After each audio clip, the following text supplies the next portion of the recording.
Bismillahirrahmanirrahim. Assalamualaikum warahmatullahi wabarakatuh. Perkenalkan, nama saya Bazrul Makatita, Sarjana Keperawatan, Nurse Master Kesehatan. Saya merupakan salah satu dosen aktif pada program studi ilmu keperawatan di Stikes Pasapua Ambon. Pada kesempatan saat ini, saya akan menyampaikan pernyataan diri dosen dalam unjuk kerja Tridharma Perguruan Tinggi atau yang disebut dengan PDD UKT PT dalam bidang pengajaran. Adapun beberapa mata kuliah yang pernah saya ajarkan, tetapi pada kesempatan kali ini saya akan menjelaskan satu mata kuliah yang paling sering saya ampuh, yaitu mata kuliah keperawatan HIV/AIDS. Mata kuliah keperawatan HIV/AIDS terdiri dari 2 SKS, yaitu 1 SKS teori dan 1 SKS praktek. Yang terdiri dari 14 kali pertemuan tatap muka yang ditambah dengan 2 kali pertemuan ujian tengah semester dan ujian akhir semester. Mata kuliah keperawatan HIV/AIDS biasanya diampu oleh 2 dosen pengampu. Saya sendiri sebagai penanggung jawab dan partner saya Nurse Daniel Dadi sebagai anggota. Kemudian mata kuliah keperawatan HIV/AIDS diajarkan pada semester 4 dengan kode mata kuliah MKB 452. Tentunya dalam proses pembelajaran saya telah menggunakan sistem DIA. D adalah delivery. Delivery merupakan bagaimana cara saya menyampaikan materi sehingga mudah dipahami atau mudah dimengerti oleh mahasiswa. Materi yang saya ajarkan mengacu pada capaian pembelajaran lulusan ataupun capaian pembelajaran mata kuliah. I adalah interaction. Interaction merupakan suatu proses interaksi yang terjalin antara saya sebagai dosen dengan mahasiswa selama proses pembelajaran atau proses perkuliahan. Kemudian A adalah assessment. Assessment merupakan suatu proses penilaian untuk mengukur kemampuan mahasiswa dengan cara yang objektif. Selanjutnya, saya akan menyampaikan capaian pembelajaran lulusan program studi yang terdiri dari 4 kriteria sikap dan 2 keterampilan umum. Untuk kriteria sikap yang pertama, bertakwa kepada Tuhan Yang Maha Esa dan mampu menunjukkan sikap religius.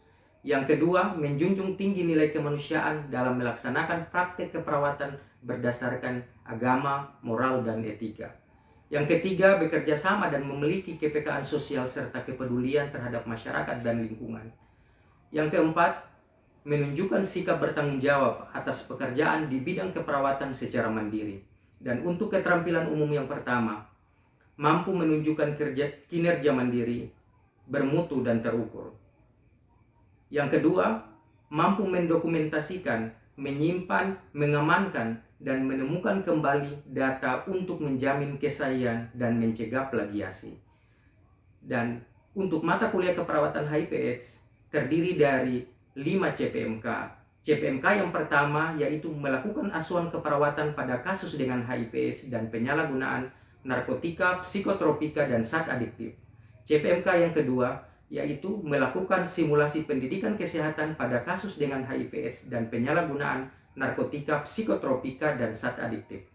CPMK yang ketiga yaitu mengintegrasikan hasil penelitian yang berhubungan dengan kasus dengan HIV/AIDS dan penyalahgunaan narkotika, psikotropika, dan zat adiktif. Dan CPMK yang keempat yaitu melakukan simulasi pengelolaan asuhan keperawatan pada kasus dengan HIV/AIDS dan penyalahgunaan narkotika, psikotropika, dan zat adiktif.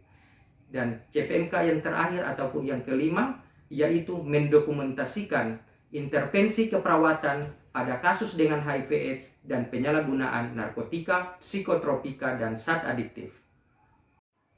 Deskripsi singkat mata kuliah keperawatan HIV/AIDS.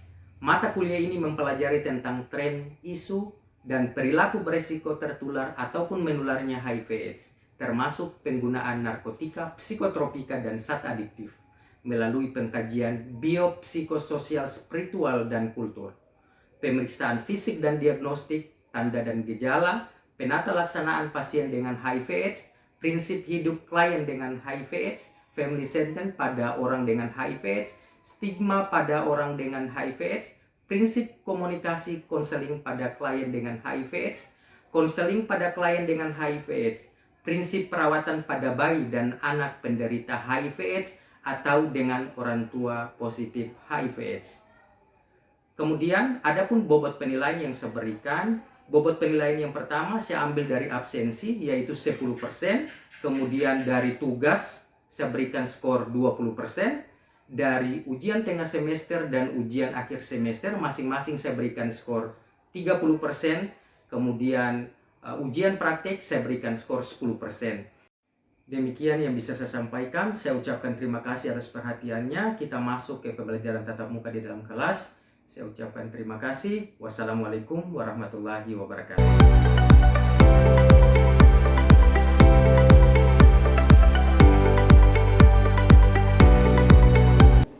Ya, assalamualaikum warahmatullahi wabarakatuh.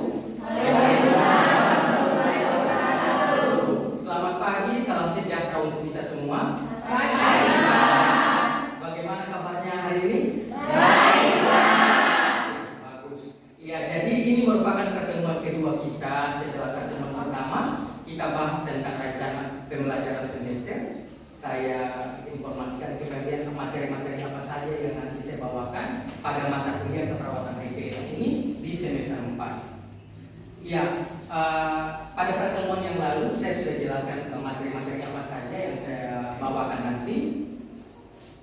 Mungkin kalian sudah searching ataupun sudah pernah dengar informasi lewat WhatsApp ataupun lewat YouTube yang pernah kalian nonton. Kalian sudah tahu apa sih HIV itu? Siapa bisa jelaskan ke saya bahwa HIV itu apa sih? Saya, Pak. Ya, oke. Kamu? Ya, terima kasih atas kesempatan yang diberikan, Pak. Perkenalkan, nama saya Hendrik Wendeslian. Di sini saya akan mencoba menjawab. Jadi sepengetahuan saya, HIV yaitu virus yang menyerang sistem kekebalan tubuh manusia sehingga rentan terhadap berbagai penyakit. Salah satunya yaitu AIDS. AIDS merupakan kumpulan gejala yang timbul akibat sistem kekebalan tubuh itu sudah menurun sehingga menyebabkan infeksi oportunistik. Sekian jawaban dari saya. Terima kasih, Pak. Ya, oke, terima kasih. Jawabannya bagus sekali. Siapa lagi yang bisa? Saya, Pak. Iya, silakan. Ya, terima kasih atas kesempatan yang diberikan kepada saya, Pak. Perkenalkan, nama saya Flores Citarekito. Di sini saya akan menjawab HIV itu. Pengetahuan saya, HIV itu adalah penyakit menular seksual yang disebabkan oleh hubungan seksual dengan ganti-ganti pasangan. Terima kasih, Pak. Ya, oke, jawabannya bagus, pas. Tetapi saya mau jelaskan ke kalian bahwa apa sih HIV itu lebih tepatnya sudah dijelaskan, tapi lebih tepatnya HIV adalah Human Immunodeficiency Virus, yaitu virus yang menyebabkan penurunan sistem kekebalan tubuh sehingga seseorang bisa terkena AIDS. Apa sih itu AIDS? AIDS adalah Acquired Immunodeficiency Syndrome, yaitu kumpulan gejala penyakit yang diakibatkan karena penurunan sistem kekebalan tubuh yang diakibatkan virus HIV tadi. Ya, itu tentang HIV/AIDS. Kemudian saya ada tampilkan satu gambar. Satu gambar ini terkait dengan fenomena HIV/AIDS yang terjadi di Indonesia ataupun di dunia. Ini ada klaster gunung es. Dari kalian, siapa yang bisa mendeskripsikan apa yang dimaksud dengan gambar ini terkait dengan kasus HIV/AIDS? Siapa yang bisa? Saya, Pak. Ya, silakan Prince. Ya, baik, Pak. Terima kasih atas kesempatan yang diberikan kepada saya. Perkenalkan, nama saya Felix Pakisinai. Di sini saya akan mencoba untuk menjelaskan atau mendeskripsikan tentang gambar tersebut, gambar di depan. Seperti yang pada gambar di depan, bahwa ada balokan es yang dimana sebagian dari balokan es itu terlihat pada permukaan air. Tetapi juga ada balok es yang di dalamnya itu sangat besar. Jadi teman-teman, di sini menurut saya yang saya ketahui bahwa banyak sekali orang yang terkenal HIV tetapi belum terdeteksi. Mungkin sekian dari saya. Terima kasih. Ya, oke, terima kasih. Fritz, silakan duduk. Ya, yang tadi apa yang disampaikan Fritz tadi betul, bahwa fenomena gunung es ini menandakan bahwa pada kasus HIV/AIDS sedikit saja yang bisa terlihat, sedangkan masih banyak kasus yang belum terlihat. Banyaknya kasus belum terlihat itu dikarenakan apa? mereka tidak memeriksakan kondisinya. Karena apa? Di fase awal perjalanan HIV itu seseorang tidak sakit dan dia tidak ada gejala yang spesifik yang menurut dia merasa dia itu sehat, sehingga dia tidak ke pelayanan kesehatan untuk periksa. Itu di fase awal HIV. Jadi orang-orang yang di klaster yang bagian kecil yang di atas itu menandakan bahwa mereka terdeteksi karena apa? Mereka ke rumah sakit dengan penyakit tertentu, tetapi pada saat diperiksa HIV positif ternyata mereka positif, sehingga mereka itu saja yang terdeteksi. Jadi sedikit di atas menandakan bahwa mereka sayang terdeteksi karena mereka ke pelayanan kesehatan kemudian dicek HIV-nya ternyata mereka positif. Sedangkan yang di bawah ini mereka belum terscreening, mereka belum diketahui karena mereka tidak melewati proses itu yang terkait dengan deskripsi yang di atas. Kemudian cara penularan HIV. Jadi HIV itu menularnya itu ada 3 media penularannya. Yang pertama lewat hubungan seksual, yang kedua lewat kontak darah, yang ketiga dari ibu ke anak. Untuk hubungan seksual, semua pasangan berisiko terinfeksi HIV, baik pasangan heteroseksual ataupun pasangan homoseksual, bahkan pasangan biseksual. Jadi homoseksual pasangan sejenis, laki-laki dengan laki-laki, kemudian heteroseksual itu perempuan dengan laki-laki pada umumnya. Kemudian pasangan biseksual, dia bisa suka laki-laki, dia juga bisa suka perempuan, jadi ketiga itu mereka punya risiko. Kenapa Pak mereka berisiko? Mereka berisiko karena mereka berperilaku yang mengarahkan mereka terjerumus ke perilaku yang berisiko tertular HIV/AIDS, yaitu perilaku apa? Hubungan seksual berganti-ganti pasangan. Itu. Jadi semua berisiko. Kemudian yang kedua kontak darah. Kontak darah ini bisa karena transfusi darah, kemudian bisa karena jarum suntik, penggunaan jarum suntik yang bergantian. Orang yang infeksi memakai jarum, kemudian digunakan oleh orang yang tidak infeksi memakai jarum yang sama. Jadi orang yang tadinya tidak terinfeksi, dia juga terinfeksi karena penggunaan jarum itu. Kemudian ada akupuntur, tindik, bahkan tato. Itu tindakan-tindakan ini yang biasa mereka pakai jarum. Biasanya kalau di tato itu kan pada saat sebelum tato mereka biasa sering tunjukkan bahwa ini jarumnya baru ya, masih tersedia. Begitu. Jadi tidak boleh jarum itu digunakan bergantian. Jadi ketika satu kali gunakan berarti tidak usah digunakan dengan orang lain lagi, langsung dibuang. Itu. Kemudian penularan dari ibu ke anak yang masih di dalam kandungan bisa terjadi pada saat proses persalinan dan bisa pasca persalinan.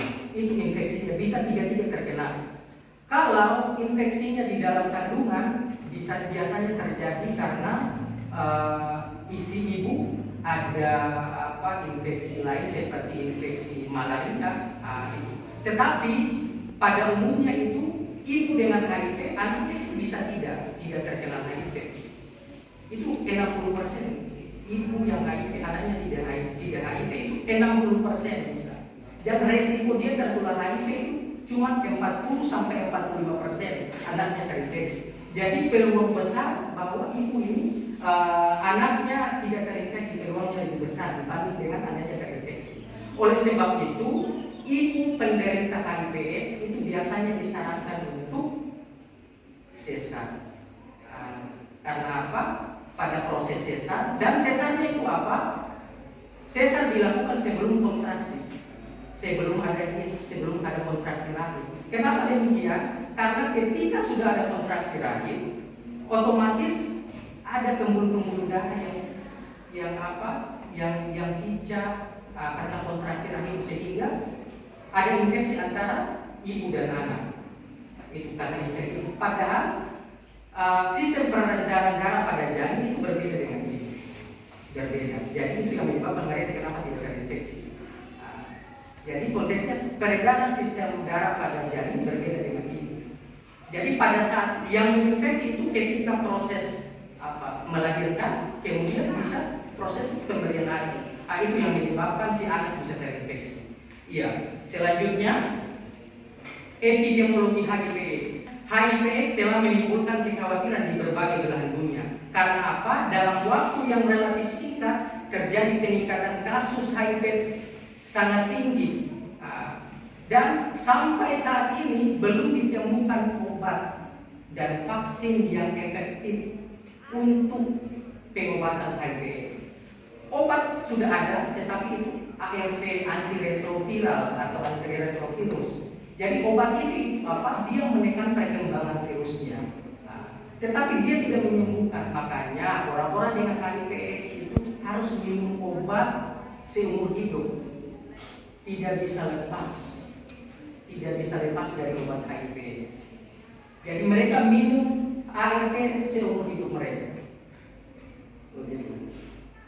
Kemudian sejarah tentang HIV/AIDS itu dimulai ketika tahun 1979, yaitu dengan ditemukannya seorang bayi muda di Amerika Serikat dengan pneumonia ini dan 2 orang bayi muda dengan sarkoidopsis.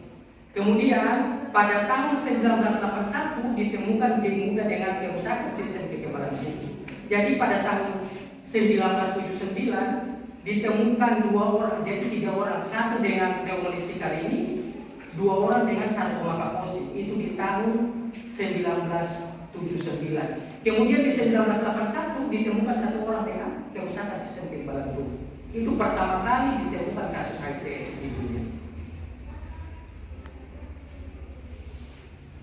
Selanjutnya, WHO tahun 2019 mengestimasikan penyebaran HIV tertinggi di dunia yaitu pada tahun 2017 tertinggi di dunia yaitu berada di Afrika, kurang lebih 25.700.000 jiwa atau 25,7%. Jadi banyak sekali, bayangkan 25,7%. Kemudian disusul oleh Asia Tenggara, Indonesia termasuk di dalamnya, yaitu sebanyak 3,5%. Kemudian Amerika sebanyak 3,4%, Eropa 2,3%, kemudian Barat Pasifik 1,5%. Kemudian data WHO tahun 2023, orang yang hidup dengan HIV/AIDS itu sebanyak 39 juta orang yang hidup dengan HIV/AIDS pada tahun 2023. 39 juta orang itu terdapat 1,5 juta atau 1.500.000 orang itu adalah anak-anak yang berusia 0 sampai 14 tahun. Jadi HIV/AIDS bukan saja orang tuanya, tetapi resiko kemungkinan di anaknya bisa terjadi. Jadi anak juga bayangkan 1.500.000 orang anak yang hidup dengan HIV/AIDS. Dalam 1 tahun saja itu sebanyak itu ada kasus baru.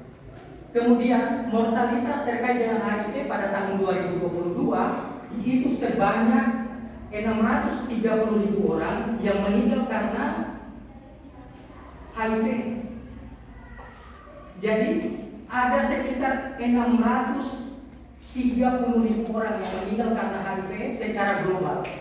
Dan dari 6.300 orang itu, dari 630.000 orang itu terdapat 84.000 anak yang meninggal yang disebabkan oleh HIV.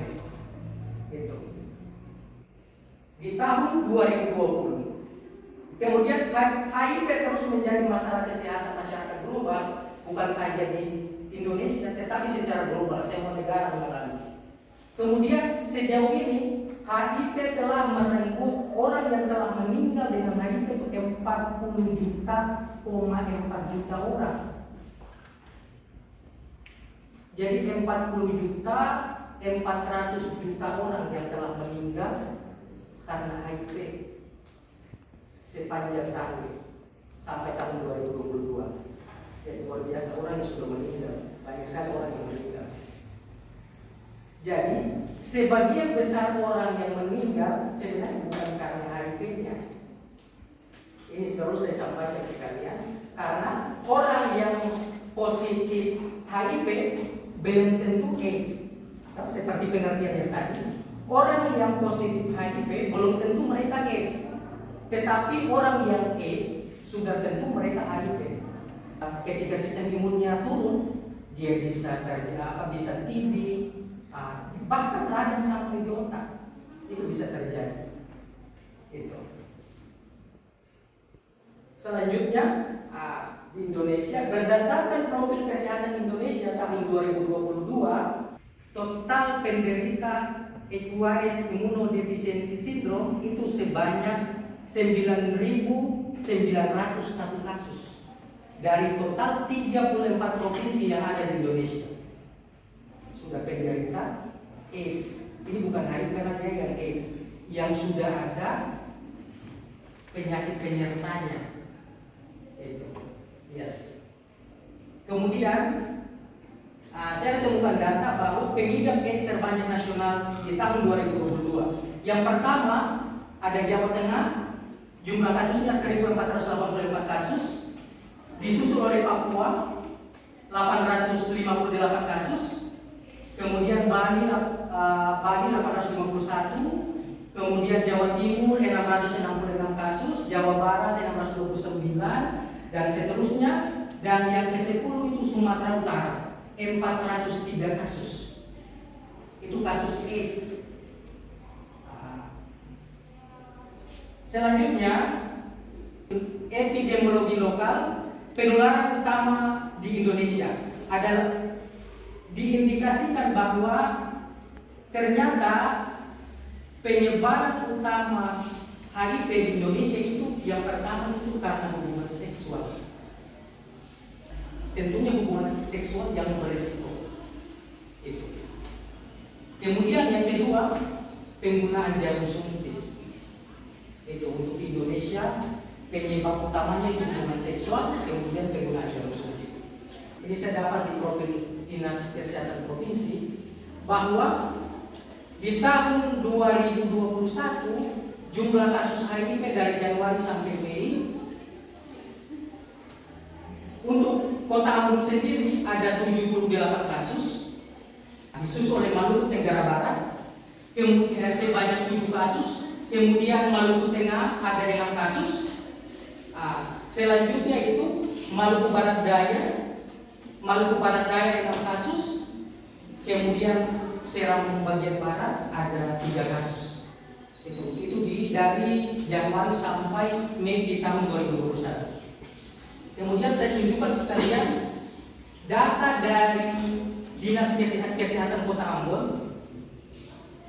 Mereka lakukan screening di tempat-tempat yang berisiko tertularnya HIV/AIDS. Mereka screening dari bulan Januari sampai bulan Juli tahun 2023. Bayangkan kalau dari bulan Januari sampai April mereka temukan 116 kasus. 116 kasus itu didapat dari 11 kasus HIV positif HIV dan 5 kasus AIDS. Kemudian mereka perpanjang screeningnya sampai bulan Juli itu ditemukan kasus baru itu sebanyak 174 kasus. Jadi dari Januari sampai bulan Juli itu terdapat 174 kasus AIDS positif dan ditambah dengan 6 kasus AIDS. Jadi 174 positif HIV, 6 kasus AIDS.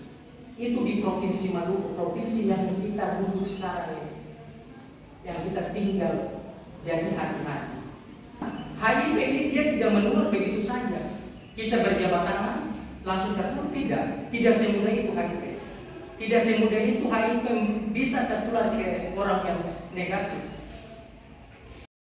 Ya, siapa yang mau bertanya? Saya Pak. Ya, Julian. Ya, Pak. Silakan. Terima kasih Pak atas kesempatan yang diberikan kepada saya untuk bertanya. Tetapi perkenalkan, nama saya Julian Goli. Di sini Pak, kan HIV itu penyakit yang sangat berbahaya. Di sini pertanyaan saya, apakah pasangan dengan posisi positif HIV bisa punya anak. Terima kasih Pak. Terima kasih Pak. Baik Pak, terima kasih atas kesempatan yang telah diberikan. Di sini saya Lawrence Christian Murkutu ingin bertanya, dengan adanya penambahan kasus-kasus yang semakin banyak itu, apakah ada pencegahan penularan atau tidak Pak, terutama untuk kami sebagai perawat maupun kepada masyarakat. Terima kasih Pak. Ya, oke, bagus sekali pertanyaan yang ditanya oleh Julian dan Lawrence. Jadi saya akan mencoba menjawab pertanyaan pertama dari Julian. Pertanyaan Julian itu, penyakit HIV ini kan penyakit berbahaya. Apakah pasangan dengan positif HIV mereka bisa punya anak? Jadi jawabannya iya, tanya tidak positif. Dengan cara apa? Sebelum program untuk kehamilan pasien dengan HIV, harus pasien disarankan atau orang dengan HIV disarankan untuk minum obat rutin untuk mencegah penularan di anaknya. Pasien itu atau orang dengan HIV disarankan untuk minum obat teratur. Ketika sudah minum obat teratur, dites virolognya.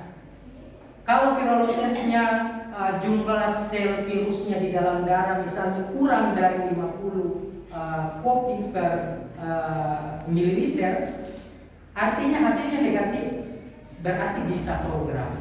Tetapi programnya apa? Mereka cuma bisa 4 hari tidak menggunakan kondom. Jadi pasangan dengan positif HIV kan selama berhubungan mereka harus menggunakan kondom untuk mencegah penularan. Jadi ketika program hamil, pasiennya itu harus dihitung masa suburnya. Untuk si ibu dihitung masa suburnya. Ketika sudah diketahui masa suburnya, bisa lepas kondom 4 hari. 2 hari sebelum masa subur melakukan tanpa kondom, dan 2 hari sesudah masa subur, yaitu 4 hari. Jadi 4 hari saat. Tapi setelah itu harus gunakan kondom terus. Setiap kali berhubungan tetap menggunakan kondom untuk pasangan yang positif. Dan itu 95% dia tidak terinfeksi. Sampai 98% tidak terinfeksi. Sekalipun orang tuanya infeksi. Gitu. Oke, itu jawaban untuk Julia. Sekarang untuk Lawrence.